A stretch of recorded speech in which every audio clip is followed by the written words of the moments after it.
This is a story of who we were,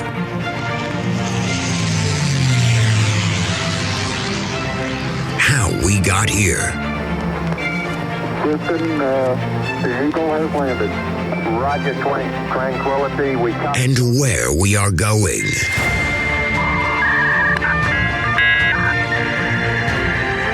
You've got mail. So join us as we take history off the page.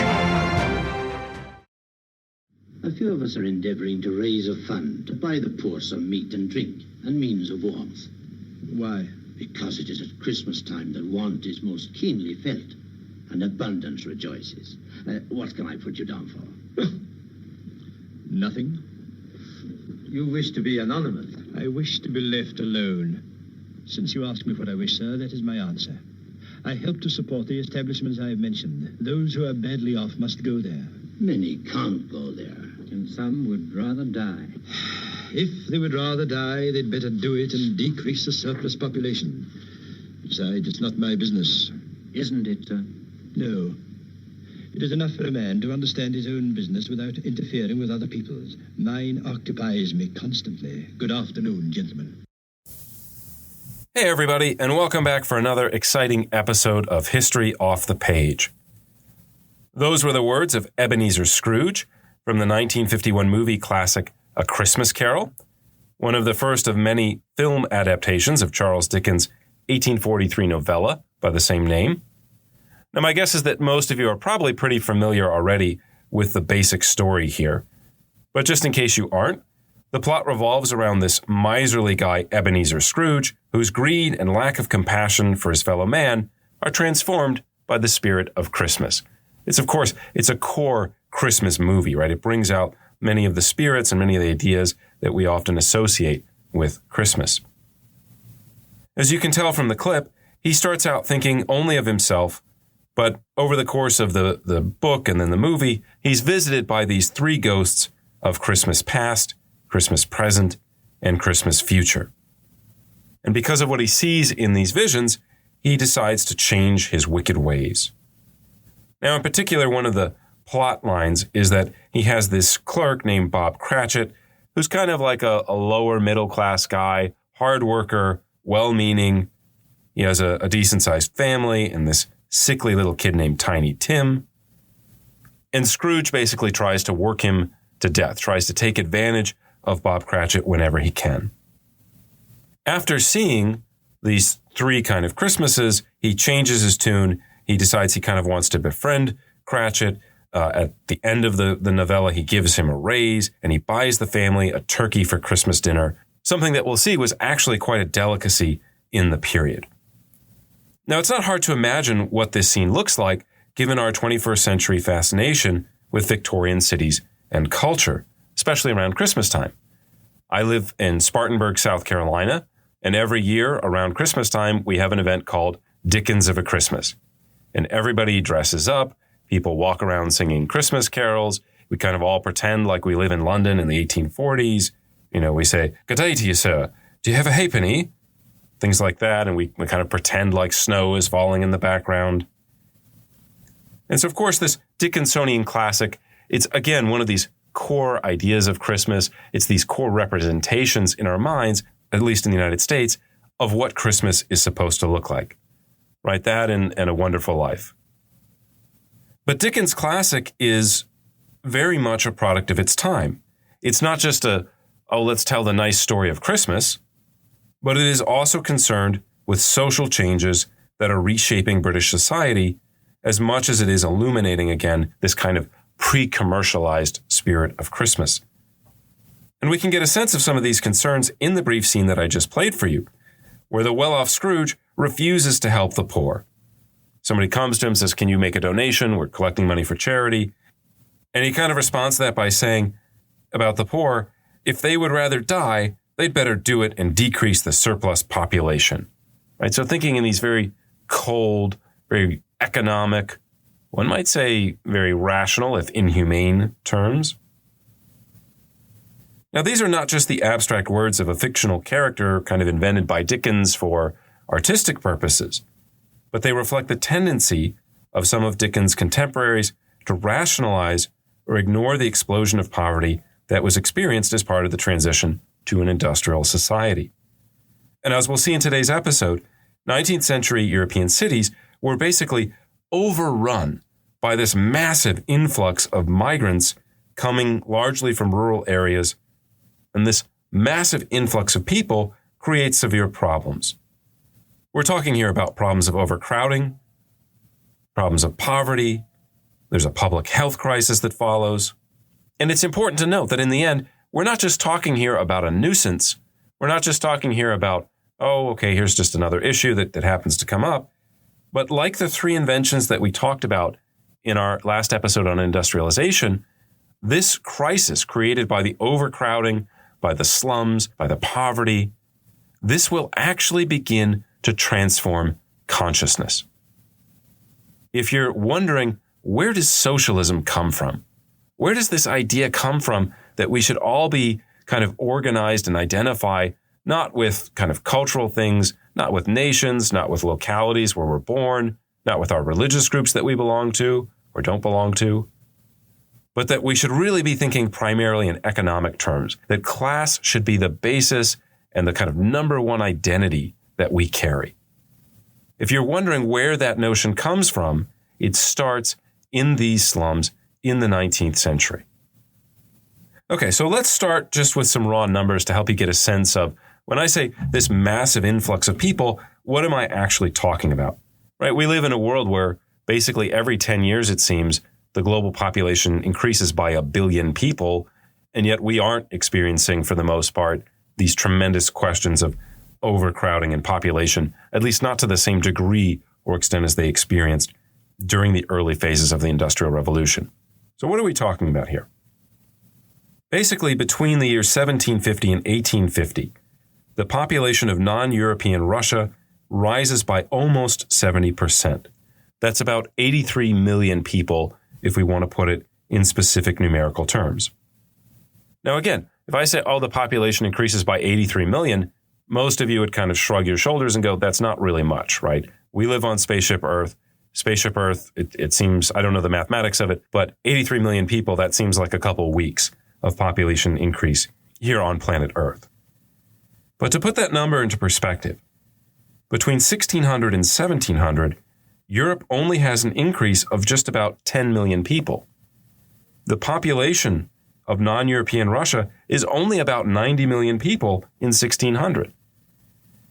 And so we're talking about, again, this kind of exponential growth, right? What if the population of the United States in 70 years basically doubled? That would be pretty consequential. That would be something that you would notice.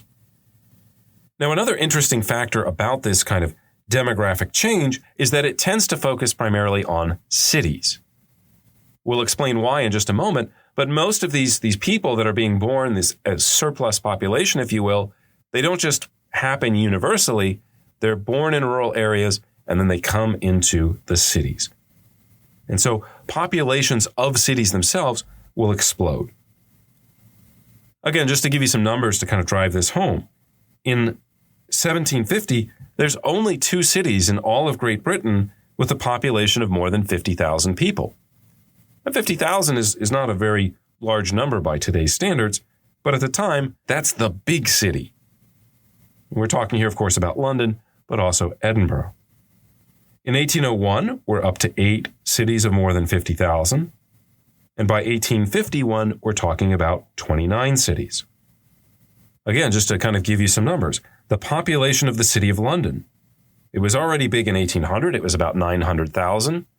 But 50 years later, it is 2.3 million. So in the course of 50 years, in the course of someone's lifetime, the population of the city of London more than doubles. Other cities experience even more tremendous growth. The city of Glasgow in Scotland grows from about 30,000 people in 1750, so it would have been thought of as a large town. It's fairly big. But just 100 years later, it is 357,000. So we're talking about more than 10 times the number of inhabitants in just 100 years' time. Now, I started off by talking about British towns and cities, and most of today's episode will focus on the British Empire because industrialization and population growth kind of start there a little bit earlier than on the continent.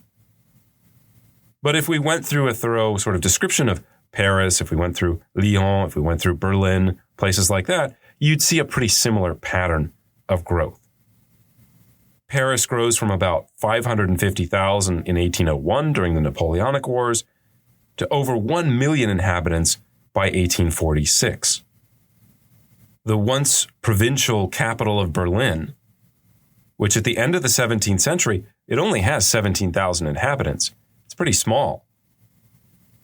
It grows by the early 1800s to 172,000 people, and by the end of the 1840s, it is over 400,000 people. So again, that's doubling, not even in the course of someone's lifetime, that's doubling in the time period between when someone was, let's say, growing up as a teenager and when they're in their early 40s. So over the course of someone's career, the size of your town or your city could double. So let's think for just a second about what the consequences of that are. Imagine if the town that you live in, or the village, or the city, imagine if the size of it doubles in, let's say, just 20 or 30 years. Where are you going to put everybody? Where's everybody going to live? Now, of course, today we have an easy answer to that, right? We build high rises. If you go to a place like New York City, if you go to Manhattan, you go to Brooklyn, if you go to London, you go to Frankfurt, Milan, you'll notice that there's a lot of skyscrapers, right? There's a lot of big buildings we build up, and that's enabled us to kind of pack more people in. We don't have that, especially at the beginning of the 19th century. Steel really comes into vogue maybe in the middle of the 19th century, depending on where you are. And even then, it doesn't pay to build a lot of sort of skyscrapers for people that are, let's say, at the bottom end of the economic scale. You're only going to invest that kind of money if you can make it back through rents. Thinking more broadly, though, and just, okay, where are people going to live? How is that going to impact your daily life? How are you going to get from the place you live to the place that you work if we double the amount of people living in your town or your city? Now, of course, we have cars today, so people would say, okay, well, where am I going to park my car? Am I going to sit in traffic for a long time? And okay, they didn't have cars at the beginning of the 19th century, but you still have horses. You have omnibuses, which are basically carts that are pulled by horses. You have literally people moving about. So how are people going to get from place to place? What about resources? Are we going to have enough food to feed all these people? How are we going to distribute that food? What about waste? What about sanitation? If we double the number of people living in your city, can your sanitation systems handle that? There's economic consequences as well. If I said we're going to double the population of your city, a lot of businesses would say, well, that's great. Right? If I'm running a restaurant, we're going to double the number of people. Well, that means twice as many potential customers. But think about the effect that this might have, especially on small businesses, or what we would call today small businesses. What if you're running that mom and pop hardware shop? The bigger your city or town gets, the more the chances are that the kind of big dogs are going to come in and kind of take over that market. Right? If we're here in the United States, a Home Depot or a Lowe's is going to come in, and all of a sudden, because of economies of scale, that mom and pop shop is not going to be able to compete. If you're a movie buff and you like You've Got Mail from the early 90s with Meg Ryan and Tom Hanks, right? It's the story of the little mom and pop bookshop, but then in comes the big bad Fox Books chain store. How can they possibly compete? Obviously, that's a 21st century story, more or less. But the same thing goes on when you start to have this process of industrialization and urbanization at the beginning of the 19th century. Most importantly, what happens to your sense of community? Right? We haven't talked about this a lot in contemporary politics, but what happens when your little town or your village starts to become a bedroom community for a larger town? What happens when all these strangers start moving in and buying up the property, but they're not really tied to your local community in a way that they have historically been. What happens as you start to transition from a community where you know your neighbors, you know the people that live across the street, you know the people that live down the street? Even if you don't personally know everyone on the street, you more or less trust them. You know that they kind of live in the neighborhood. You kind of feel a sense of common identity together. But what happens when you have this massive growth of population? You know, it used to be in the 1950s in many American towns, into the 60s, the 70s, even the 80s when I was growing up, parents let their kids play basically wherever they wanted to. You know, the idea was you come home from school, do your homework, okay, get out of the house and leave mom and dad alone. And nowadays, of course, we don't do that, partially because we don't know what else is out there in our communities. Who else is out there in our communities? In the big city, it becomes impossible to isolate yourself from the stranger. And so that produces a lot of anxiety. That also starts to redefine the sense of community, right? What makes you feel a sense of common identity with other people? Before the 19th century, a large part of that is geographic, right? It's where you're born, it's where you're from. But as we'll see, as more and more people move into these cities, it becomes harder and harder to establish a sense of identity based on common geography and common history. So most of what I've been talking about so far is just raw numbers. What we're talking about is an event that will literally change consciousness and change the societies that we're examining. Why do we suddenly get this gigantic explosion of population? There's a couple sort of parts to the equation here. The first is basically a massive increase in the food supply itself. One of the things that starts to happen, especially in England in the 17th century, it's often been given as a reason as to why industrialization starts in England first, is this rationalization of land, which was called the enclosure movement. Basically, if we're thinking about land ownership and kind of geographically, how does that happen spatially? How does that happen? Traditionally speaking, it's based on tradition. It's basically based on history. Where was the plot that your parents had, your grandparents, that sort of thing. And so because this land usage begins in an era when there's a lot of land available, it tends to not be rationalized. It tends not to fall into kind of neat geometric shapes, right? Everything should kind of be a square or a rectangle if we're thinking about maximizing the use of land. Of course, if we're talking about history, then we're also talking about breaking things up, right? We're talking about families that people die, there's inheritance, right? And so plots kind of get messy. People die that don't have descendants to inherit the property. And so basically in both England and on the continent, land ownership tends to be kind of spotty, tends to be a little disorganized, a little organic if you want to use a nicer term. At the start of the 17th century, in England especially, they started to rationalize land distribution. They started to say, let's put all these kind of disparate plots that are all over the place, let's combine them into one sort of square land section. And so basically, they really start increasing the amount of land available for cultivation. Another part of this story is that there's a lot of public land. There's a lot of kind of communal land where, you can take your cows, you can take your sheep, but it's not really under cultivation. And as part of this enclosure movement, they start enclosing that land, for lack of a better term, and they start making it available for people to farm. So more food is going to be available. The more food we have, the more people are going to survive. Now, another element of the story isn't just the raw acreage that becomes kind of cultivated, but the yield also begins to rise, in part because of changes to the climate. Basically, during the 16th and 17th century, we have this thing called the Little Ice Age that takes place. So global temperatures go down. One of the things that you start to see is glaciers start advancing. It's not uncommon in major rivers like the Thames in the UK, or even large portions of the Baltic Sea. It's not uncommon for them to completely freeze over. So I'm recording this podcast in January of 2022. The idea that the entire River Thames would freeze over, everybody could go get your ice skates, go out there, skate around, it'll be fun. That was something that was going on during this period of the Little Ice Age, massive snowfalls happening in places like North America. Think about George Washington up at Valley Forge. That's happening in the midst of this thing called the Little Ice Age. But basically, by the start of the early 1800s, the Little Ice Age ends, the climate starts to warm, and crops will now grow longer, they will grow more heartily. And so again, the yield of what is being produced by farms in Europe tends to go up.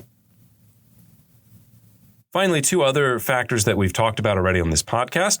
One of the things that we have are medical discoveries relating to the scientific revolution. We talked about this in our bonus podcast on the scientific revolution, but one of the things people do is they realize that the human body is a machine. And so if we realize the human body is a machine, then we can control it, we can fix it, we can repair it, and people will start living longer as we start making better medical choices.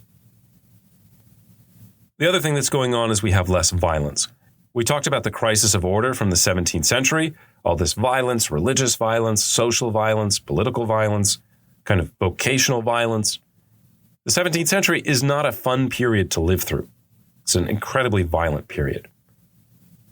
And we saw in reaction to that, we had things like absolutism, we had the Enlightenment, and by the time we get to the post-Napoleonic period, those efforts seem to be paying off. There is just less violence in Europe in the 19th century than there had been before. And so more people will survive. The more people survive, the more babies they have. Now they've got more food to eat. More people will survive. The population starts to grow exponentially. Now, of course, a key question is, okay, so the population is growing. Why are they leaving the farms? Why are they all coming to the cities? If I had my choice between living in a cramped up slum or living on a farm with nature and nice, reliable food supply, why would I move to the big city? Well, the answer has something to do with the economics of life on a farm. If you think about a farm, one of the things that you need, besides obviously land and seed and animals and things like that, is you need labor. And we talked about this on our lecture on industrialization. What's the number one source of labor for people before 1800? It's people. It's human power. So on a farm, you have various jobs that need to be done. You have fields that need to be plowed. You have animals that need to be taken care of, cows that need to be milked, pigs that need to be separated, all that kind of stuff, right? So there is a specific amount of labor that you need. Well, before the 1800s, life expectancy is not very long. You also have a relatively high mortality rate. About 1 in 5 children that are born actually die before they're about 2 or 3 years old. And so you want to have a big family to make sure that you have enough people to run the farm. If I don't have enough children, if I only have, let's say, 1 or 2 kids, I'm not going to have enough labor to keep the farm running. Now, I can supplant that by hiring some outsiders. There is kind of temporary labor that I can bring in. But for the most part, I want to have as big a family as possible just to make sure that I have enough bodies to do all the work that needs to be done. But what happens when more of those children start to survive? When instead of having 5 children out of 8 survive, now I have 7 out of 8 or 9 survive. Well, there's a finite amount of work that can be done on a farm. There's only so many fields that need to be plowed. There's only so many hours that can be spent milking the cow. If you keep milking your cow after the cow is out of milk, it's not going to help you any. If you run out of land to farm, there's not extra land that you can just go and farm. And so basically, this surplus population that starts surviving by the time you get to about 1800, there's nothing left on the farm for them to do in an economic sense. They can't contribute anymore to make the farm more efficient, to produce more food themselves. What they do, of course, is consume resources. They consume the food that you have. And so basically, these people, there's nowhere else for them to go, so they will migrate to the cities where they can then begin to sell their labor. And we'll talk about specifically what they do in just a second. Now let's spend a few moments thinking about who these migrants actually are. Who is it that is going to leave the farm? Is it going to be Grandpa, who maybe is not as effective in terms of labor. Maybe he's not as strong as he was. Maybe he's grown old. Is Grandpa, after living for 50 years on a farm, is he going to pull up shop and go to the big city and try to sell his labor? Right? Who wants to hire a 50 or 60-year-old man to do construction when you can hire a 20-something or a teenager even? So the people that are going to be more mobile, this tends to be true as a constant across history, the people that are going to be more mobile are the youngsters. It's not the dad or the grandpa or the oldest brother, it's the youngest brother. It's the one who's not married yet, who doesn't have a family, who doesn't have kind of weights tying him or her down to the local community. And so, as a result, the people that are moving into these cities are overwhelmingly young and they are overwhelmingly single. Now, what do these people do when they get there? As you might imagine, coming from a farm background, these people do have some skills, but as we talked about, they don't necessarily have skills that translates well to an industrial economy. They don't have the ability to read and write and do mathematics in the way that a modern person would because you've been to a public school or a private school, but you've been to some sort of formal schooling. And so what do? Well, they tend to do jobs that require the least amount of skills. And these jobs tend to be at the bottom end of the economic ladder. So if you're a man, what are you going to do? What do people do today when they show up? Especially immigrants that come into industrialized economies, but that don't speak the language of the place that they're moving into. What do? They get involved in kind of blue-collar trades. Some are skilled and will work in skilled trades. Think about things like carpentry, plumbing, things like that. But in the 19th century, many of them will work in jobs that demand a lot of physical labor, but isn't necessarily specialized. So we're talking about jobs like working in a factory, working in construction, mining, right? Think about what does it take to mine? Well, you don't have to be able to speak the language. You don't have to have any sort of real fine developed skills, at least in the 19th century. Obviously, today it's a little bit different. But you just go in, here's your pickaxe, hack the coal, pick up the coal, put the coal on the mine cart, etc. Now, women also come in large numbers into these big cities, and the number one thing that they do is domestic service. We're talking here about things like being maids, cooks. In some cases, you might find yourself as a tutor, but that's probably more rare for women. So you have these large numbers of women, again, that are going to work in domestic service. Others will find jobs in the textile mills. Industrialized labor is not exclusively male. There are various industries where women tend to be accepted. Women tend to be very active in terms of participation. Remember, these are younger women. These tend to be unmarried women. And of course, these women also get paid less than the men do. Unfortunately, some women do have trouble finding a position. And so they, in some cases, turn to the world's oldest profession, which is, of course, prostitution. And we'll talk a little bit more about prostitution and especially life in the slums a little bit towards the end of our discussion today. Now, it's also worth noting that the nature of this work is very different than what you or I probably experience today. When most of us think about a job, we think about, okay, this is a place that I'm going to work. I have my home life that's separate. I work in order to make money, in order to do the things that I want to do. Very few of us would say, I want to work at a job where it basically consumes my life, where basically I'm working 12, 13, 14 hours a day. But my financial compensation is still kind of at the bottom end of the economic ladder, right? Some of you might be attorneys, you're lawyers, you do work 12 or 14 hour days, you work 60, 80 hours a week, but hopefully at least you're taking home a larger paycheck for that. But at the beginning of the 19th century, this is not the case. We would probably think more of the life of the typical factory worker more as a kind of prison sentence than as a career. These types of workers, as we'll see, they often live near the factories. They kind of live in dormitories. Their day starts promptly at 6 a.m. There's actually, in many cases, literally like a giant clock and a gatehouse and a timekeeper. If you're not through that gatehouse by 6 a.m. promptly, then you could be fined large amounts of money. Some factory overseers, and by the way, they are in many cases called overseers, so incorporating that idea of slavery almost a little bit. Some of them practice something called waiting.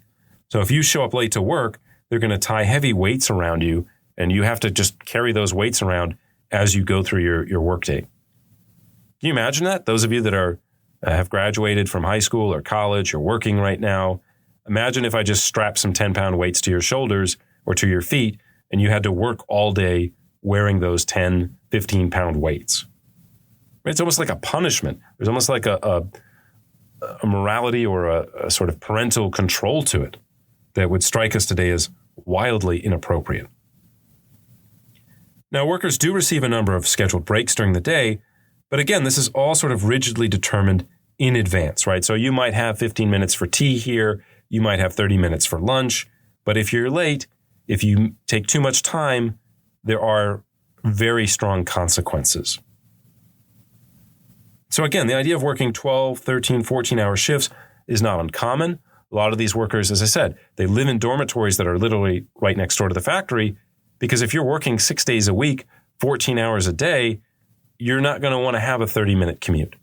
You're not going to want to spend an hour on public transportation as we do today, which of course they didn't have at the same degree at the beginning of the 19th century. Now, there's another element to the way that work happened then that's very different than today, which is that it was very transitory. It was very irregular. People basically worked contract jobs. You might work at a factory, you might be a domestic servant for a couple months, but that wasn't your expectation that that job would always be there. And so there's a lot of moving around. There's a lot of salespeople. There's a lot of, I'm going to pick this thing up and try to sell it. Those of you that are fans of old movies, you might remember the old milkman. Right? There always used to be milkmen in these old movies. Think about, what is a milkman? Well, you pick up your milk. It's fresh. It's directly from the cows, from the farm. You're going to carry it around. You're going to try to sell it. So I'm going to knock on your door and say, do you need any milk today? And you say, no, I'm fine. We don't need milk. So then I just go to the next house. Or even going back to the 1940s and 50s. To be a salesman didn't just mean that you sold stuff from a shop, but it meant that you literally went door to door. It was very hard to predict. How many vacuum cleaners am I going to sell today? How much meat am I going to sell today? But that was very natural and very normal during the 19th century. So there's a lot of transitory elements to this story for these migrants, for the work that they do, and even for the places that they live. I was just talking about these numbers of migrants coming to the cities, and I think for most of us, when I say that, you tend to imagine that as a kind of one-off deal, right? I live on the farm, now I live in Glasgow, boom, it's done. The actual experience of many of these migrants is that they move around from city to city looking for work, trying to find something as substantial and as long-lasting as they can, but in many cases, again, it's still transitory. In the German town of Duisburg, for example, 70% of all immigrants move on just after 1 year in the town of Duisburg. And that's not because Duisburg is just like a terrible place to live. It's just a consequence of the nature of the market. There is regular turnover. People are moving around a lot. And this links back to something that I said at the beginning of the podcast talking about identity, right? It's one thing to say, okay, I used to live in this place. Now I live someplace else. I guess this will be my new identity.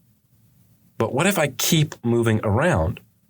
What if I spend a year in London and a year in Birmingham and then a year in Leeds and 2 years in Liverpool? What am I? Where am I from? The old way of thinking about just, well, it's the locality where you live, that's starting to break down. And I have to come up with a new identity to kind of replace that. And that new identity, of course, becomes kind of class-based or socialism, or national identity, which is then kind of vertically organized. There's kind of one exception to this, and it's a fascinating one to think about, which is international migration, which does start and happen across the course of the 19th century. If we're talking about the English example, you're drawing on these workers, where people are coming. Where are they coming from? in the first half of the 19th century, many of them are Irish. Many of them will come from Ireland and move to places in big British cities. And when they do, they don't just come and say, okay, I'm an Irishman in New York, I'm an Irishman in London. Okay, what's here? They basically follow the path that their predecessors have set. So when John O'Neill of Ireland comes to London in 1815, for example, he's basically going to follow in the footsteps of his father, who had done the same thing a couple years earlier. So you start to get these ethnic neighborhoods or enclaves, right? All the Irish start going to the same neighborhoods because that's where the other Irish people are. And so this happens all across Europe, all across the 19th century. Later on, you'll see people moving from Scandinavia, Ireland, southern Italy, the Jewish parts of especially Poland. You'll find people coming from southern Germany.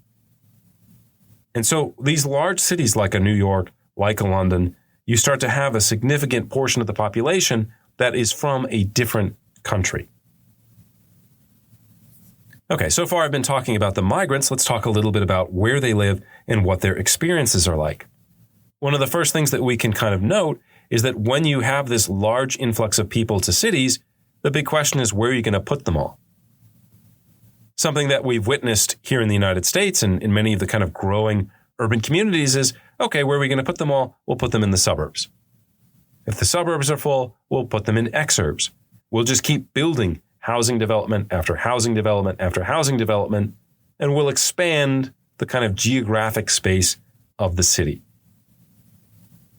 This isn't really an option in the first half of the 19th century in Europe. European cities at that time still had medieval walls, and in many cases, they also had sort of new fortifications, kind of earthworks that were put up, star forts, basically that limited the space, the geographical space of the city. So what do? Well, some of you might say, well, you build up, right?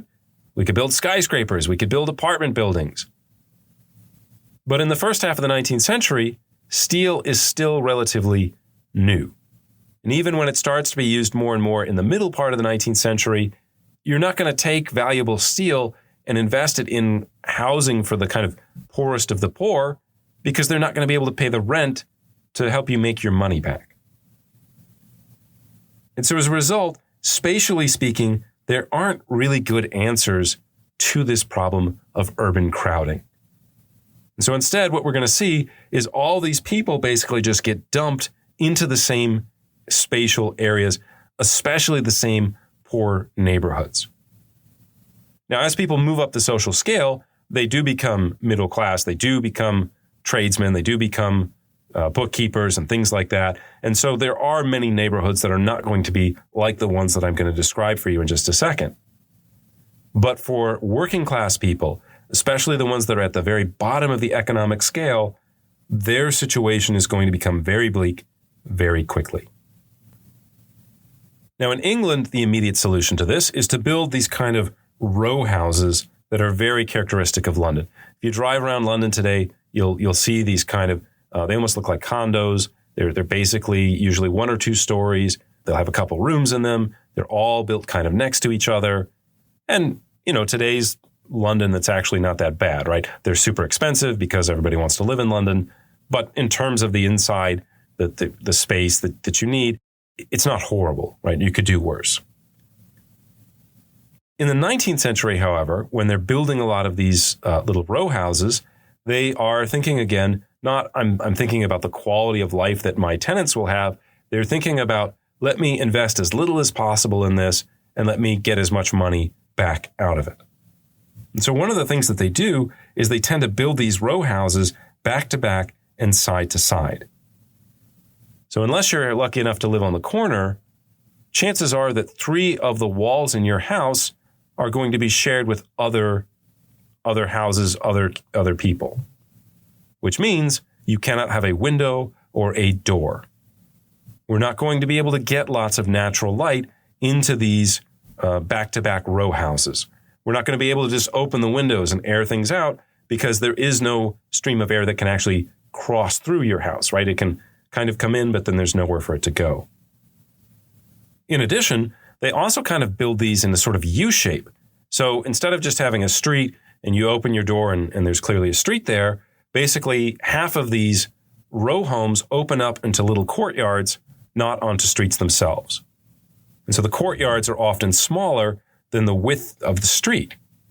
So even if I have a window, even if I have a door, it doesn't actually open up onto any light. It doesn't open up onto any air circulation. Sometimes they even build buildings in those courtyards so I could live in a place that doesn't have any windows. And so the result, as I said, is this kind of tremendous crowding that happens. In a neighborhood such as Hampstead in London, which is a more of a middle class, upper class neighborhood, we're talking about 5 to 3 people living per acre, which doesn't seem that awful, right? Today, many, at least in the United States, many middle class houses are built on about 1/3 of an acre. Kensington, that number is 16.2 people per acre. Still, this seems very reasonable to us today. But if we move to a slum like St. Giles, in 1851, we're talking about 221.2 people per acre. In another slum called the Strand, we're talking about 255 people living in just 1 acre of land on average. That is incredibly crowded, incredibly difficult. We're talking about housing where basically you have one room that's kind of the communal room. It's the family room, the living room, the dining room. You probably have one bedroom that everyone sleeps in. Mom, dad, maybe grandma and grandpa, maybe all the kids. And then you have a communal kitchen that is shared with everyone else in that neighborhood. Of course, we left out the bathrooms, right? Where do people go to the bathrooms? As we'll see later on, they're still using kind of a chamber pot system, but you don't have a dedicated room for a bathroom. What you have is an outhouse, and that outhouse will usually be located either in the courtyard or even more often, we'll just stick it under the stairs because there's nowhere else to put it. Think about what life is like under the stairs. It's dark, and there is very little air circulation. And so then putting the place where everyone is putting their refuse under the stairs, that's going to be one of the worst possible places that we could put it. Another fun fact of life in this time, there's no running water in these apartments or in these houses. Usually there'll be kind of like a public water source. We'll have a public well or something like that. That'll be on the street. So every day that you want any type of water for anything you want to do, you have to go out and get the pot of water and bring it back. So we get these kind of incredible situations. I mentioned Kensington. There is a slum that gets formed there a little bit later in the 19th century. You're talking about 1,000 people living in 83 of these little sort of 1-room or 2-room row houses.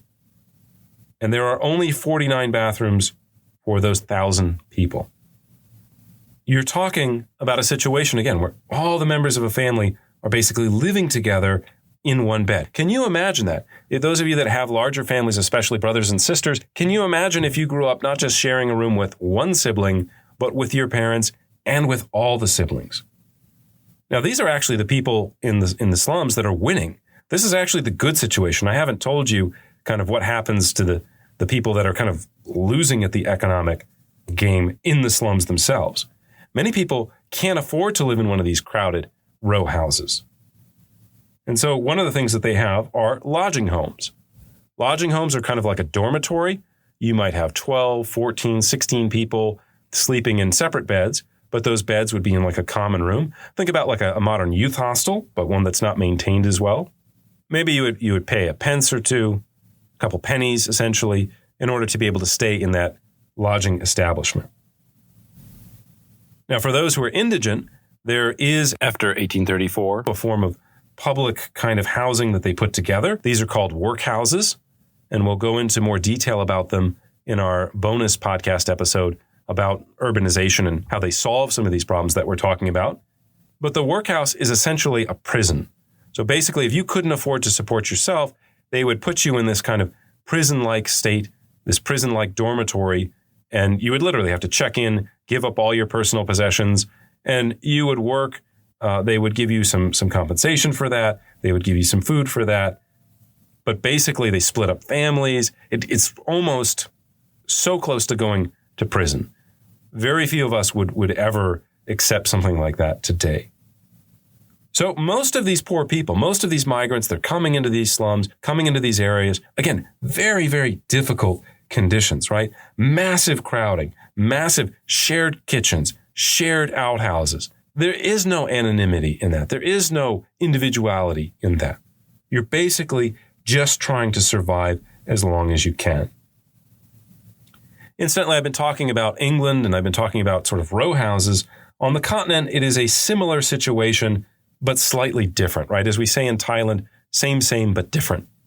The major difference in continental slums and continental apartments is basically instead of building these little row houses, you have flats. So you'll build these apartment blocks. People will still only have 1 or 2 rooms. The quality of them can also be quite poor, but people are living in kind of these larger apartment blocks. Now, if you've been to any major continental European city, most of the apartment blocks you see today, first of all, most of them were built after World War II because they were destroyed during World War II. But if you go to a city like, let's say, Paris, which was not heavily bombed during the war, the apartment blocks that you see there were actually built in the 1850s, 60s, and 70s. So they tend to be a little bit later. They tend to be a little bit nicer than the period that we're talking about right now. I mentioned a second ago that when we're talking about these slums, that people are kind of just trying to get by, just trying to make ends meet. And as we'll see in the rest of our podcast today, this is a common theme for people living through the era. This idea of it doesn't matter what you want or what your desires are. You are basically just trying to survive. And so consider the case of a man named Ernst Niedermeyer, who lived in a 2-room apartment in Hamburg with his wife and 5 kids. Basically, again, they've only got 2 rooms. The 5 kids sleep in a single straw mattress in one room. The couple sleeps in their own room, in the main room. And so they're actually doing pretty well for themselves by that standard. But they say to themselves, this is not enough. We have extra room. We can make a little bit more money.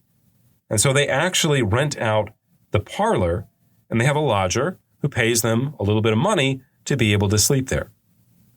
Now, can you imagine if you said in your house, okay, I live in a house, I live in an apartment, this is great. I need to make a little bit of extra money. I'm going to rent my couch out. I'm going to let somebody rent that out per day, per week, or whatever, and we'll just have this stranger living with us. Now, lest you think that Ernst is just some kind of crazy entrepreneurial to the max type of guy, this is how 2/3 of the people live in the city of Glasgow in the year 1861. So 2/3 of them have things like lodgers, are living in these crowded situations, and just trying to do whatever they can to make ends meet. We see this sense of frugality extended in basically all walks of life. And most of us would say, okay, I'm going to do what I need to do to get the boxes checked to be able to survive. But after that, I want some leisure time. After that, I want some money for some new clothes or a new car or something like that, right? We live in a consumer society where most of us are not worried about our basic needs. Life in the middle of the 19th century is very, very different. As I mentioned, there's this sense of frugality, this sense of do whatever you can to survive. And an excellent example of that is this 30-year-old postman, also from Hamburg. His name is Johannes Fiege. And Johannes works at a government job. He's a postman. Being a postman is a good job. That's something that's going to be more resistant to the boom and bust economic cycle. It's not like a factory where if somebody stops buying that product or if we've made too many of them, then they just say, okay, we don't have any work for you today.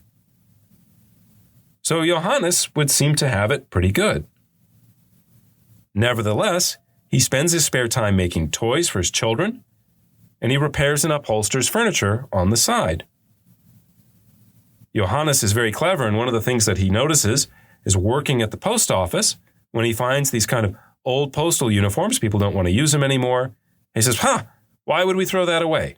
Takes them home, gives it to his wife, and the wife makes clothes out of them for the kids. So there's this sense of industriousness. There's this sense of do anything you can in order to survive. And we'll see this reflected even more so in food, which we're going to talk about in just a second. Now, when I say food, some of you out there are foodies. I'm a foodie. My wife is a foodie. We love the idea of trying new foods, going to different places.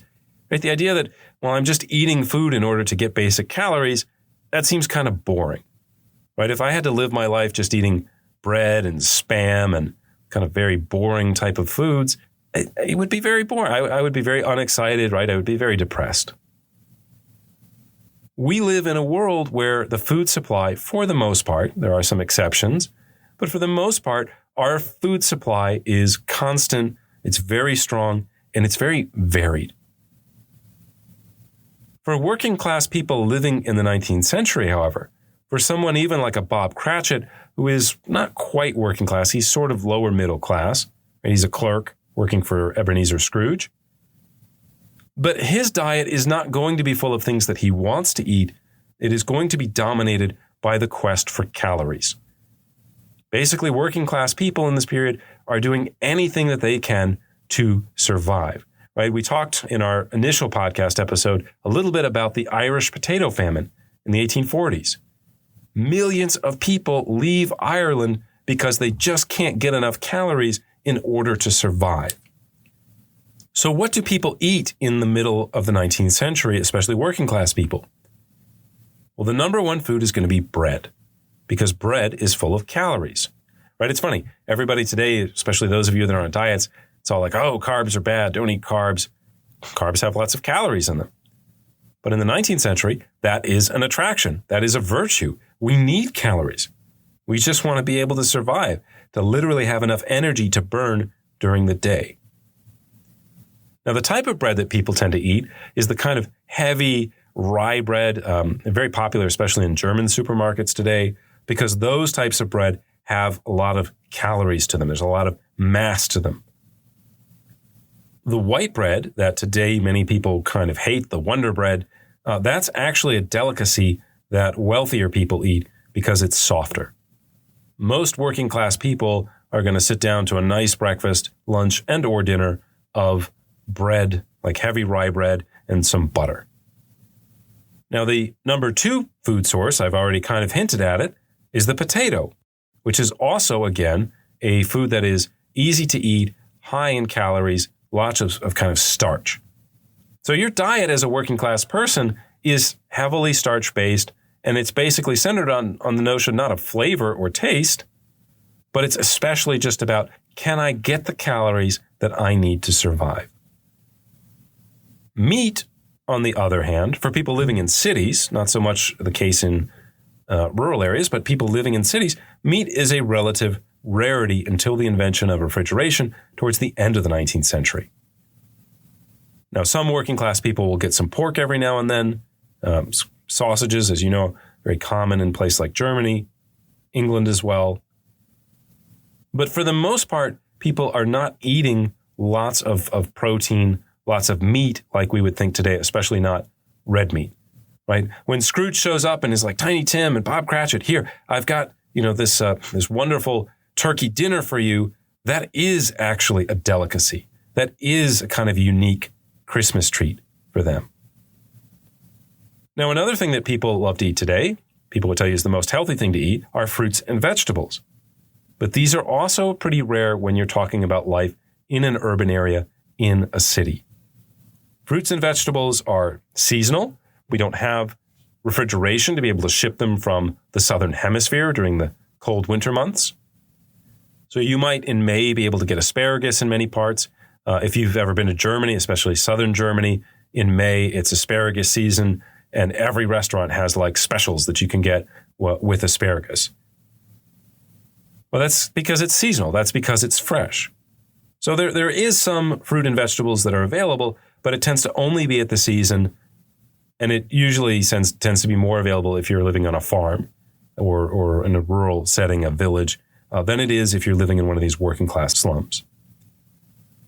So one of the consequences of this is, if you're thinking about the economics of food production and food circulation, food has a tendency to spoil.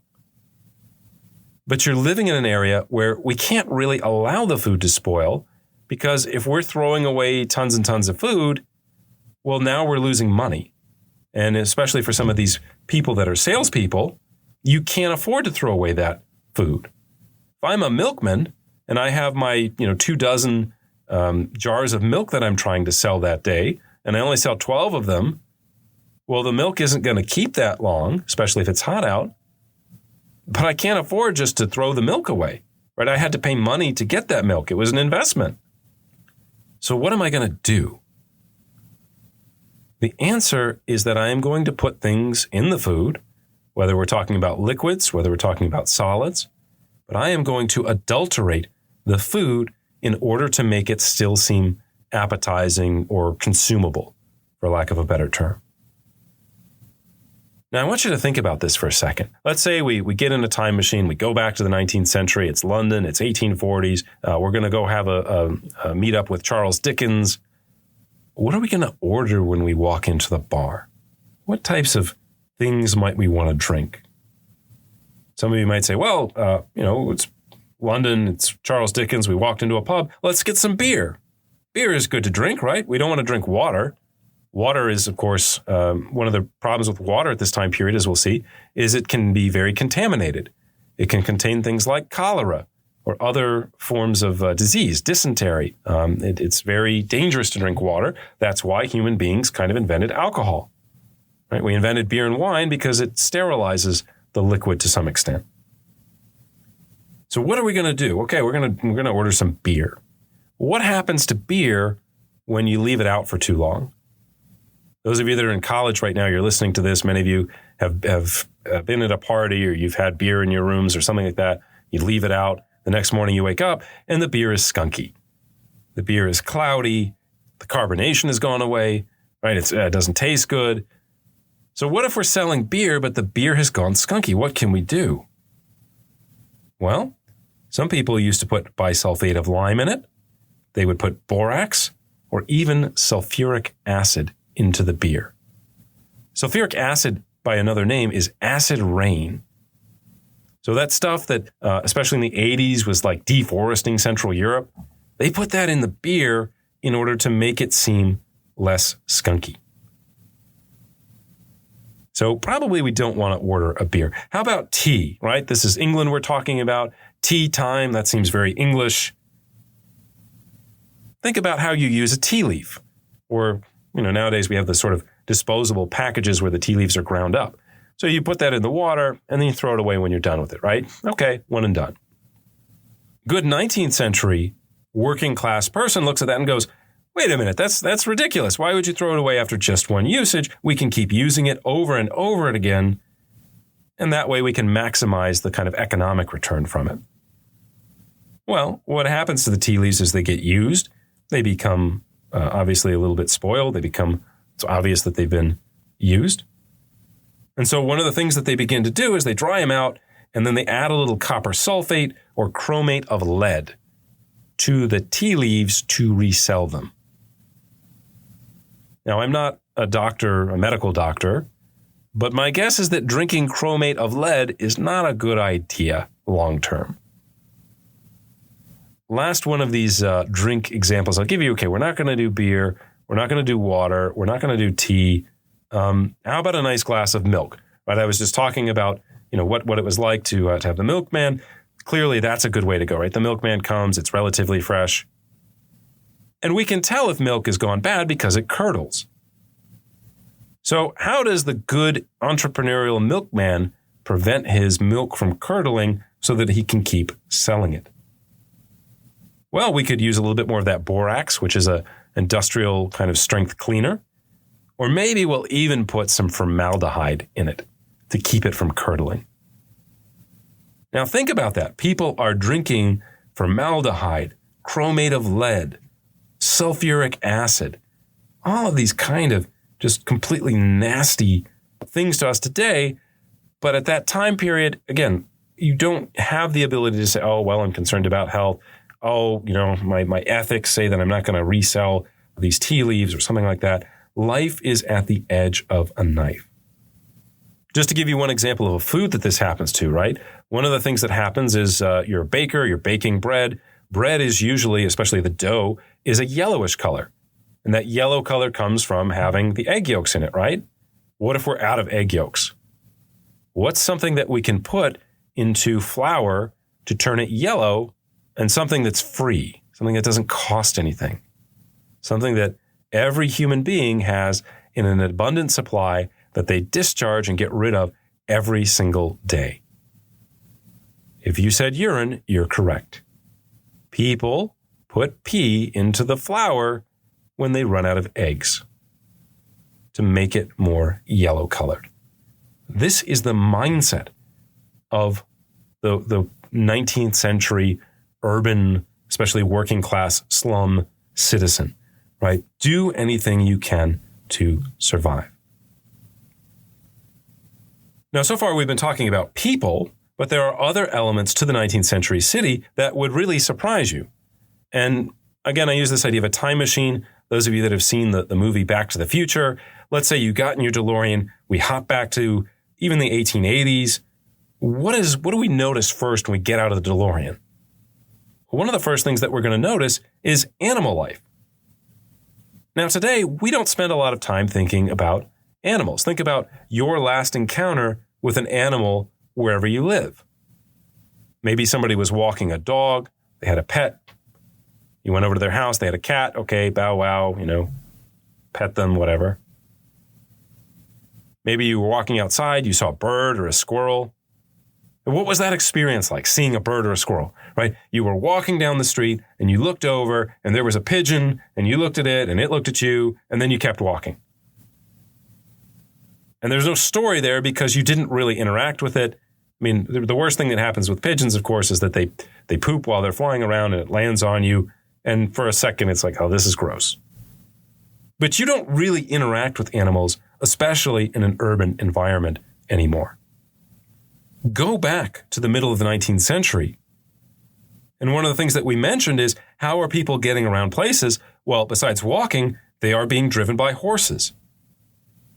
A typical 19th century city is full of omnibuses, cabs, carriages, carts, etc.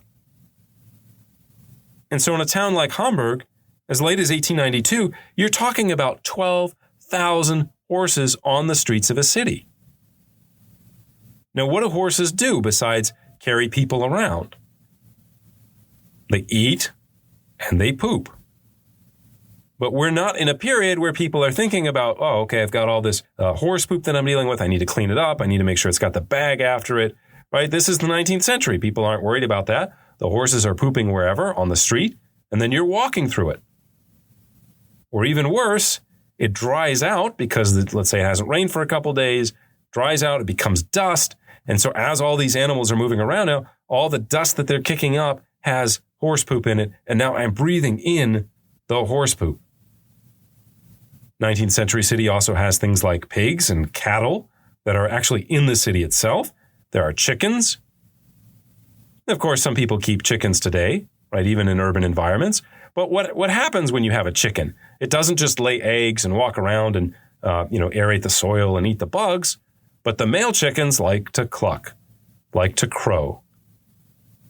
And so you have the noise of pigs scrounging around. You have the noise of roosters crowing. Some people keep beehives. Don't have a lot of sugar in the 19th century, not yet. It will happen in the latter half or the latter third of the 19th century, but in the first half, there's not a lot of sugar to be had. So I'll keep a beehive.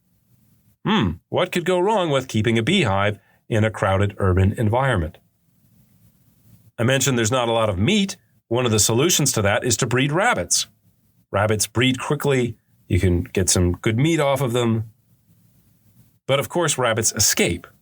And when they escape, they don't just walk around and look cute and, kind of bat their eyes at you. They eat all the vegetables that they can get their hands on, or their, paws on. So keeping all of these animals around has consequences. Now, another animal that some of you do actually have encounters with, especially if you live in a big city like New York or London, you spend any time on the subway, you'll see them. Those are rats. And as you might imagine, with all the filth, with all the refuse, without a good way of disposing of trash, there are a lot of rats in the 19th century, and they will carry disease with them as well. But again, just to give you an idea of what I'm talking about here, in 1899, conditions in Hamburg get so bad that the police actually declared a rat war. They said, if you show up at the police station with a dead rat, we will give you 5 pennies for every dead rat. Now, just to give you a sense of the 19th century mindset, this doesn't work. Because when these people living in these poor neighborhoods, especially these urban slums, when they hear, I can get 5 pennies for every dead rat, their first thought is not, let me go out and find a rat and kill it. It's, let me find a rat and I'll start breeding rats and then killing some of the rats. And now I found a really cool way to make money. So cities, again, are overrun with animals. We're talking also about dogs, not just the nice, sweet dog, the Shih Tzu that you see walking down the street or the chocolate lab that your neighbor has. We're talking about wild dogs.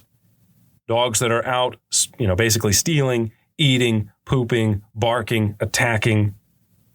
We're talking about dead animals that are all over the cities. And so again, the urban landscape of a city, especially in these slums, it would be so unrecognizable to us today, especially just stepping out of our time machine. Now, another way we can find this out, another thing that we would notice as soon as we got out of that car would be the smell. Because 19th century cities, as I mentioned, they do not have modern waste disposal systems. They do not have the ability to process all of this waste that is being generated by everything in the city. And again, just to give you some ideas of what I'm talking about here, one historian has estimated that in your typical 19th century town, horses and other animals put over 7 million tons of poop on the streets. 7 million tons per year. How are we going to clean all that up? That's a lot to deal with. For people, the easiest answer is still the old-fashioned answer. We don't have running water yet. We do have some flush toilets that are designed, but they're not going to be located in these working-class slums. And so the answer is the old-fashioned chamber pot, which, as we saw, is not just usually one family has a chamber pot for themselves or their family, but it's a communal chamber pot, and it's often located in an awful place like under the stairs or in the courtyard. Now, once that chamber pot is full, what do? Well, they build these things called cesspits, which are kind of like brick holes in the ground that are fairly large. It's kind of like the precursor to a septic tank. And you dump all of your urine and your feces into the cesspit, and over time the urine kind of evaporates, and you just kind of wait as the poop piles up. Now, once the poop is full, once the cesspit cannot be kind of used anymore, what you do is you call something called a nightman. And the nightman comes at night. They were actually legally restricted. They had to do this at night. But they come with their shovel and their cart, and they literally shovel out all of the old poop, dung, feces, whatever you want to call it, and they put it in a cart and they haul it away. I can't really imagine many worse jobs. Chimney sweep would probably be up there because you're inhaling a lot of the soot into your lungs. But being a nightman must have been pretty awful, right? This is not one of the jobs that many people would look forward to doing. Now, once they gather that up, what do they do with that poop? They dump it in the nearest body of water. And in fact, in some places, you don't have a cesspit. You just directly kind of funnel your trash, your refuge, your human waste directly into the river. Again, I know I'm giving you a lot of statistics basically from England. It's because there is a wealth of information about these kind of urban crowding problems because they sort of start first in the UK. But from the city of London in the 1850s, we're talking about 260 tons of raw sewage being dumped into the Thames River every single day. 260 tons of raw sewage every day. As you can imagine, this is going to have pretty profound consequences on the local environment, and especially on the environment of the people living in the cities. As early as 1821, the Lord Mayor of London says, okay, let's do an experiment. I know there's a lot of sewage being put into the river and some industrial waste as well. Let's just see how polluted the city of London is. And so he takes a bucket of river water and he puts some fish in there. And within 60 seconds, the fish die. Now, he also puts some eels in a bucket. He has a separate bucket, so a second one. Puts some eels in there. The eels make it all of 4 minutes before they die. And so even as early as the 1820s, the situation in terms of sewage, in terms of sanitation, is horrible in most European cities, especially in the UK. In fact, in 1858, there's kind of a heat wave that hits London during the summer in July and August. And because there's temperatures over 100 degrees, a lot of the river water, a decent amount of the river water, actually evaporates from the Thames. And so the tide, the Thames is also a tidal river, especially in London. So the tide sinks kind of lower than it normally would. When it does so, it exposes all of this raw sewage that's just kind of hanging out, waiting to break down on the edges of the river. It leads to something called the Great Stink of 1858. Essentially, things get so bad that Parliament, which is located near the river, they start like soaking the curtains of Parliament in lime chloride. And even then, it's not really successful. So they're going to adjourn Parliament. They're going to stop the motions and the mechanics of government because the river smells too bad. It smells too much like poop and raw sewage. By the 1860s, they start to realize there are some problems with this. We'll talk about cholera and a guy named John Snow in just a second, and the discovery of how disease circulates. But by the 1860s, they do start working on centralized systems. But it takes a long time. It takes 30, 40 years for it to catch up to the massive numbers of people that are there that are generating this waste. Now, so far I've been talking about poop and kind of sewage and what do we do with that, sort of explaining the problems because there's no running water. Of course, another thing that we use running water for is bathing. Most of us today, it depends on what part of the world you're in, most of us today would say if you go a couple days without bathing, that might be a little problematic, especially in most parts of Europe and the United States today. If you don't bathe every day, people would look at that and say, well, you're starting to smell a little bit. Let's bathe. Let's at least go every other day, right? Let's not push boundaries. In a period before you have running water, before you literally have bathrooms in a lot of these working class houses, people don't have the ability to bathe. People aren't going to go down to the local pump and get all the water and then carry it up the stairs and then wash themselves in a formal, like, complete body way. They might have that little dish in a mirror and they would wash their hands, they would wash their face. To alleviate this problem, basically, authorities in many countries by the middle of the 19th century begin building public bathhouses, and these can become very popular. But the idea of only bathing once or twice a year, that's fairly common. That's not unusual. A lot of these guys working in the factories, shoveling coal all day, the idea that they're only going to bathe once or twice a year, it's, oh yeah, that makes sense to me. And so as you can imagine, these conditions in these cities tend to be extremely unhygienic. I don't think actually if we had a time machine that many of us would last very long because there is so much disease. There is so much just unhygienic environments that people are living in. Now, I mentioned disease. One of the very sort of popular or prevalent diseases in your major 19th century cities is cholera. And cholera basically spreads through contamination of the water supply. And so one of the things that begins to happen is as you have these cesspits that are basically, again, they're built with kind of brick as the liner. Well, brick is permeable. Brick is not waterproof. Brick doesn't hold in the sewage like a modern septic tank. And so especially when you have a brick cesspit and it's right next to, let's say, 4 or 5 feet away from the public well that you're bringing up the water that everybody's drinking in, it's not hard for that fecal matter to kind of leak through and contaminate the wells that people are using. And so this example that I just gave you, it's basically discovered in 1854. There's a massive outbreak of cholera in this one London neighborhood called Broad Street. And so this scientist, this English physician named John Snow, not to be confused with the guy from Game of Thrones, but John Snow was doing research on it. He was curious about the water supply, and he actually mapped out where all the cases of cholera were in the city, and then where the pump was that people were getting water from. And so he was able to kind of identify the link between the two. One of the interesting parts of the story is he actually found one case of this same type of cholera, but it's way far away on the other side of London. And he's like, well, that's curious. How did this random household get cholera that was so far away from where the major outbreak was, right? They're not interacting with those people.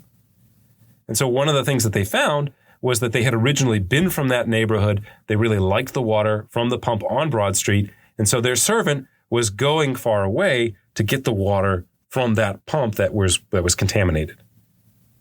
And so then they begin to realize, okay, this is how disease spreads. There was another theory out there called miasma theory that basically said, well, this is contaminated, bad air. And so what we need is kind of more light, more airflow. And this is how we can solve the problem of diseases like cholera. We'll talk about this in a separate podcast when we start talking about the solutions to some of these problems that we've been talking about today. But the Broad Street cholera outbreak kills 616 people just in that neighborhood. And of course, the minute that they take the pump handle off and people can't get water from that contaminated source anymore, then the problem kind of goes away. But cholera was one of the major killers of the 19th century in Europe. It took millions of lives over the course of the 19th century. One outbreak in Russia begins in 1847. It lasts until 1851. It literally kills 1 million people. But cholera is not the only disease that's out there. We have typhus, which is a disease that is spread by lice. We have typhoid, a disease that's spread by fecal matter, which, as we've just noted, there's plenty of fecal matter around in a 19th century city. Typhoid, incidentally, is also what kills Prince Albert. So it's not just a disease of the working class or of the poor. These things also impact even the wealthier and middle class districts of these cities. Perhaps the most common disease that one would encounter in this kind of urban environment, however, was tuberculosis, or what they called consumption, in the 19th century. In 1930, there was actually a survey done on a major European city, and it concluded that 90% of the city's dwellers had been exposed to tuberculosis just by the time that they were 15. So if you think about the sounds of a 19th century city, one of the things that you would hear is people coughing frequently. And not just kind of a cough, okay, I'm sick, which actually I am sick right now. I'm just recovering from COVID here in January 2022. That's probably why I sound a little bit nasally, if you've been listening. But when we're talking about tuberculosis, we're talking about that deep, phlegmy cough that's in your lungs. And I'm not going to recreate it right now because they would sound gross, but you've heard it at some point in your life. You've heard that kind of deep, like you're going to bring up a lung. That was a common sound of the 19th century city. Finally, the last element of the city that I want to talk about is the idea of crime. As you might imagine, when we're talking about slums, even today, right, we're talking about slums as liminal spaces. We're talking about slums as areas where legality, public norms, just kind of the way that upstanding people are supposed to act and behave, especially in poor areas, there's an assumption that those kind of governing bodies, ideas, norms, that those kind of fade away just a little bit. And so the 19th century city had plenty of slums, and there were places that were kind of like that. But if we're thinking about what does a 19th century slum look like, we are talking about a place that is poorly lit, where there is a lot of shadow, and things can happen in the shadows that don't necessarily happen in broad daylight. We're thinking about a landscape that is full of urchins. We're talking about orphans, young children that don't have parents, don't have a guardian, that are kind of just living on the streets, and that are not opposed to things like stealing or hustling, right? Where does the line get drawn between hustling and legitimate selling of things? We're talking about areas where there is frequent prostitution, right? The people living especially women, young women living in these working class slums, some of them are very desperate for money. And so, as we said, what do they sell when you have nothing else left to sell? Well, you sell your body. And so wealthier people will come to the slums essentially looking for women that they can pay for sex. And so again, we're talking about liminal spaces. Another way to kind of think about this idea of what does a liminal space mean is think about the idea of drinking and drunk people and the way that they behave, right? Usually in polite society, I don't just urinate wherever I feel like, right? I feel the need to go to the bathroom. I usually go and look for a bathroom, right? If I just pull my pants down on the street corner and pee, that's not just illegal in many places, but it's socially frowned upon. People would be like, what is wrong with you? What are you doing? Right? Those of you that have little kids, right? When my son was 5, I remember we went to look at this display of model trains. And at one point, he just kind of walks down the steps and just pulls his pants down and gets ready to adventure pee. And it's like, no, we don't do that. We have to tell him that. We have to explain that to him. But what happens when people are drunk? What happens when they're in an urban environment and they really have to go and they just pee on the wall? They find an alley, they find a tree, and they just go, right?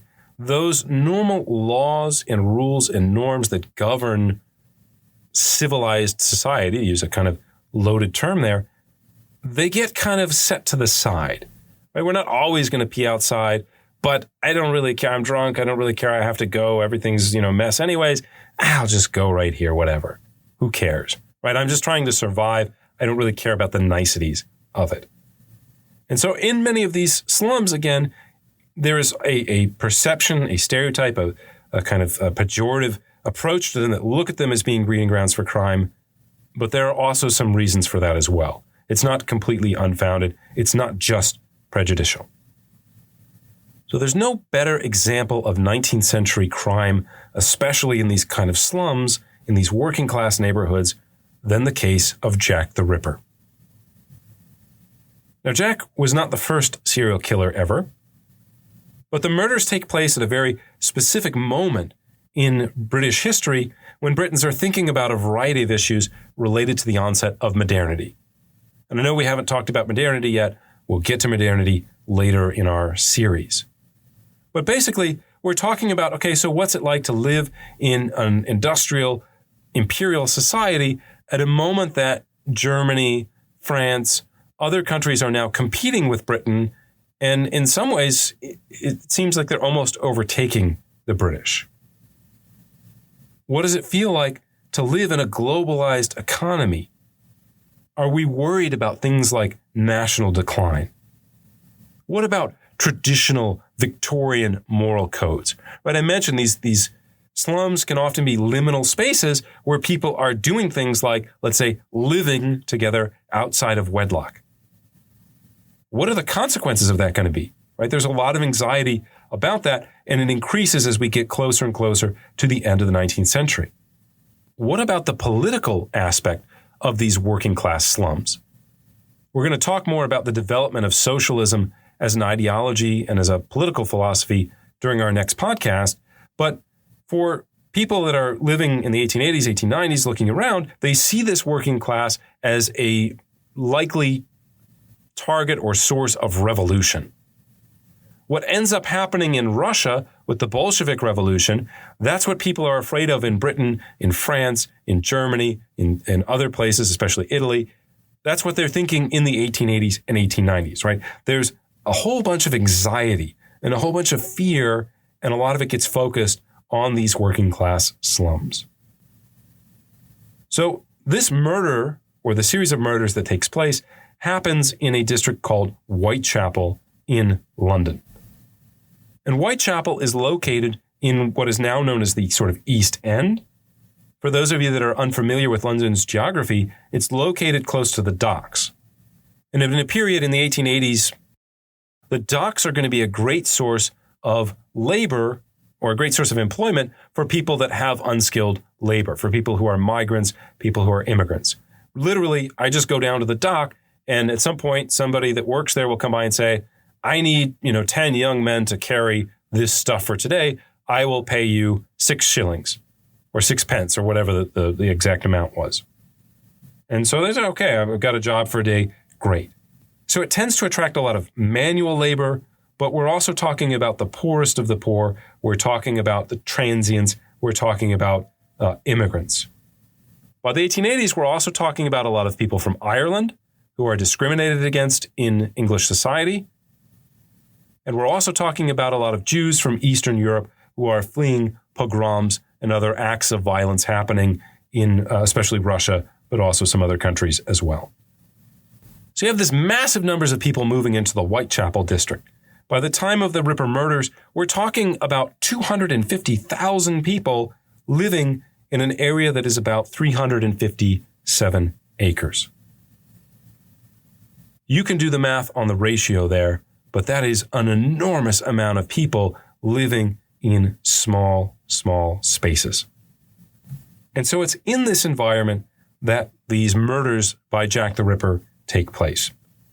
On the morning of August 31st, 1888, police found the first victim's body, who was a woman named Mary Ann Nichols. Nichols was a prostitute who was basically seen drunk that night at 2 a.m.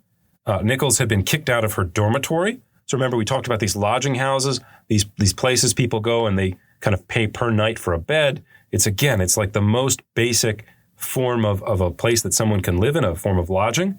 But Nichols is frequently drunk and she's kicked out of her dormitory because she can't pay the night's rent.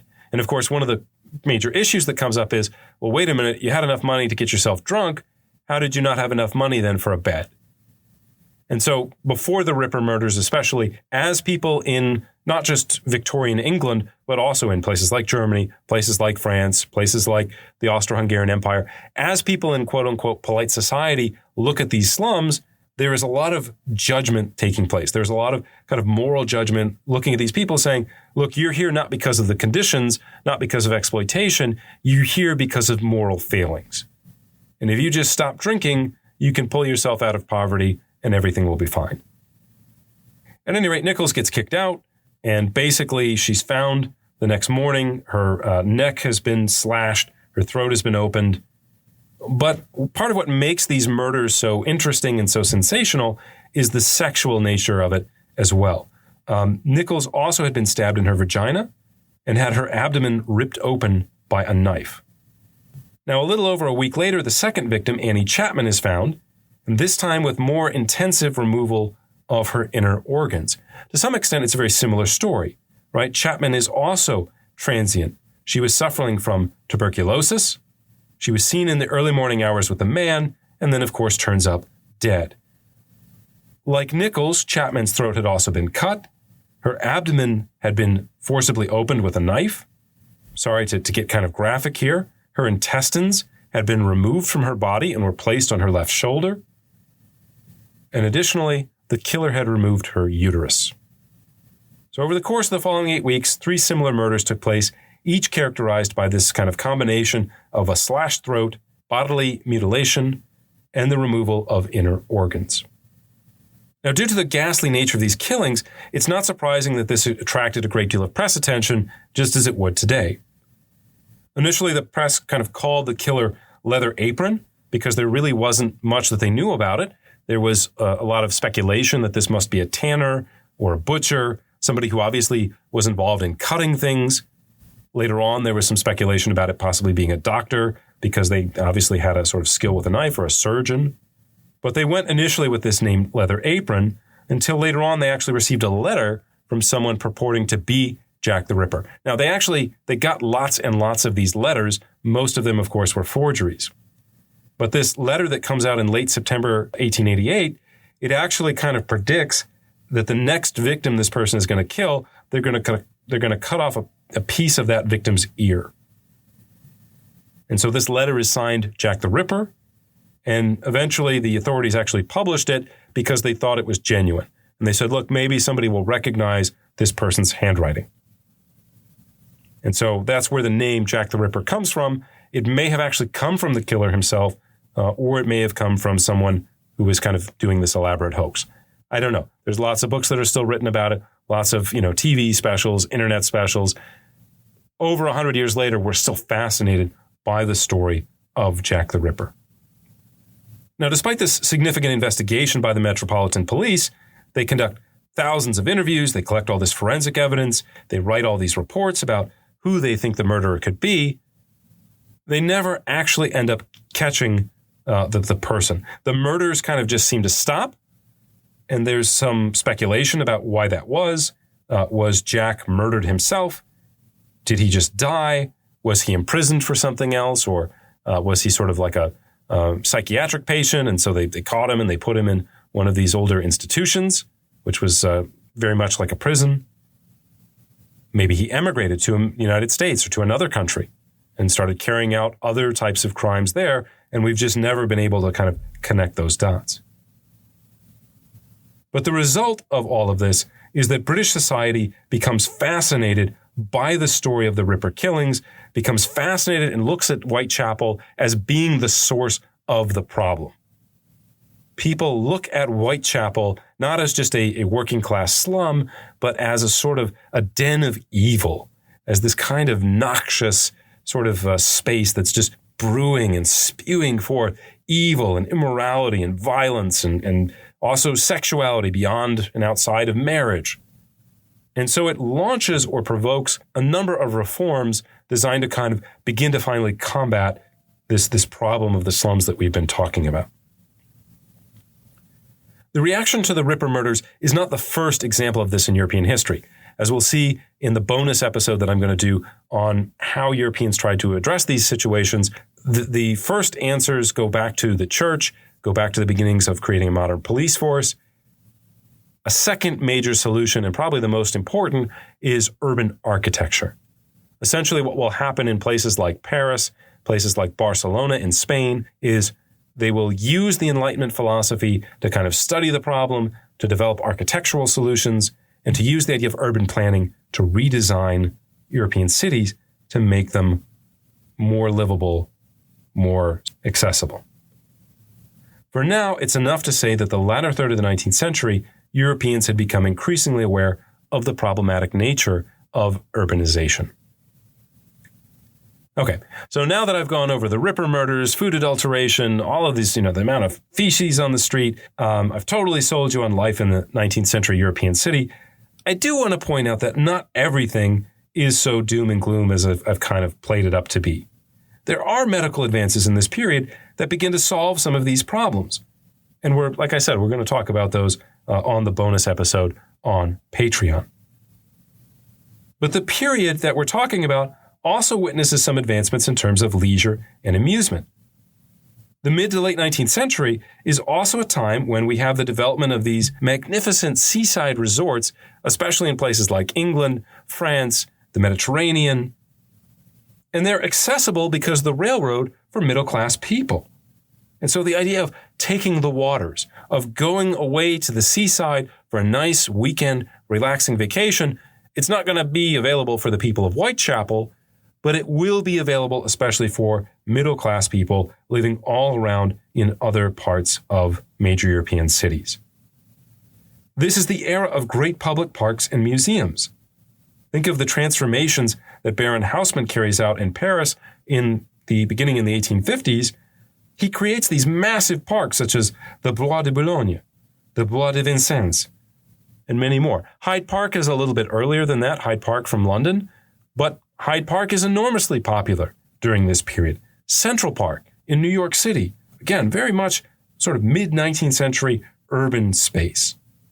If we had more time, we could also talk about the opening of the History Museum of France in the Palace of Versailles by King Louis Philippe in 1837. Basically, if you've ever been to the Palace of Versailles, you go upstairs, there's this amazing kind of gallery of famous paintings, famous moments from French history.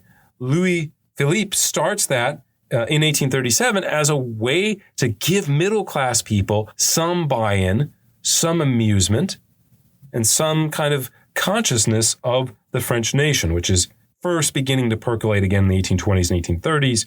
And we'll talk about that more in our lecture on nationalism. How many of you have been to a Madame Tussaud's wax museum? Madame Tussaud is a real historical figure. She was actually involved in making what are called death masks during the French Revolution. And afterwards, she ends up leaving France and she starts making these kind of wax museums and opening them up to the public. And now you can see, what these famous people's faces look like. This is also the area of great public monuments. We're talking about the Arc de Triomphe in Paris in 1836. We're talking about Trafalgar Square in London in 1844. Not everything is just about the built environment, however. This is a golden age of literature, with cities, many daily papers filled not only with kind of the news and the shocking stories like Jack the Ripper, but also the serialized great novels of the day by people like Charles Dickens, Hans Christian Andersen, Charlotte Bronte, Elizabeth Gaskell, Victor Hugo, Honoré de Balzac, Gustave Flaubert, Dumas, Georges Sand, the poetry of people like Charles Baudelaire and Lord Byron, Lewis Carroll, Anton Chekhov. I could spend 20 minutes just reading off names of great authors and poets from the middle of the 19th century. This is an explosion of literary culture that is very much enjoyed by people living, middle-class people, in the 19th century. We also have colonial products that start becoming more and more available. Europeans sip tea and coffee in larger numbers. They eat chocolate and they drink beer and they hang out at the pubs and the taverns. And so there is a whole positive social side of urbanization that one could talk about and that we will try to talk about in a different podcast episode. We'll talk about the amusements and enjoyments that really make life more bearable for people living in this period. Now, all that said, it is undeniable that the psychological experience of crowding, of suffering, and striving to improve the lot of people who grew up in these urban slums had a profound impact on European history. Simply put, it forces many of these migrants, or even their children, to abandon the loyalties and identities that had guided their ancestors for centuries. Lost in the sea of humanity in a London, a Paris, or a Milan, people were forced to adopt new identities that helped them reconcile with the changes that had taken place. Exploring these two identities will be the subject of our next podcast episodes, respectively on socialism or class-based identity and on nationalism. We will see how these two identities began to supplant local, confessional, and regional notions of belonging, taking us down the path to the 20th century. But let's wrap things up for now. I hope you've enjoyed listening to the podcast. To find out updates about upcoming episodes, you can follow us on social media at HistoryOTP on Twitter, or just History Off the Page on Facebook. You can also see a broader overview of all of the planned episodes on our website, www.historyoffthepage.com. Finally, if you're interested in learning more about the topics related to urban history, you can access the bonus episodes by supporting us for just $5 a month on Patreon. As always, thanks for listening, and join us next time as we take history off the page.